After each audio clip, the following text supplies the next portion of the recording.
In the early 1980s and early 90s, New York City was considered as one of the most dangerous cities in the world. Homicides went up more than doubled. Murders peaked with 2,245 killings in a year, which means 3 people were murdered every day in New York City. It was so bad that experts warned the worst could be yet to come. Then crime rates went down, and they kept going down. What happened? What tipped the crime rates to go down in NYC? High school vaping has become an epidemic. The number of teens vaping hit record high, with one of 4 high schoolers having experienced vaping, according to a recent survey study. Consider e-cigarette was introduced to the American market just 10 years ago.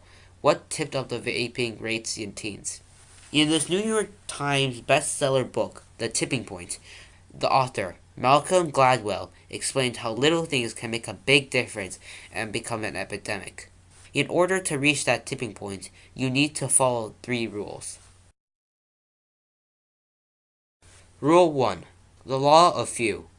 The few refers to those few talented people who have a particular and rare set of social gifts. The author calls those people as connectors, mavens, and salesmen. Connectors are those who can connect with other people. Paul Revere was a connector who started a word-of-mouth epidemic to alert the colonial leaders about the oncoming British troops during his midnight ride in 1775. Mavens are the knowledgeable people. Social media influencers are mavens whose advice can influence our behaviors, and salesmen that have the ability to persuade others. In teens' eyes, smoking is not cool, but smokers are cool. Those smokers are salesmen who use their persuasive force of their ability to persuade people to smoke, especially among teenagers. Rule 2. The stickiness factor. Your ideas need to stick. That is the stickiness factor. When Sesame Street TV show was first introduced to help children with poverty and literacy families, no one believed TV shows will work, as people believe good teaching is in the classroom through individual interaction and engagement, not through TV shows.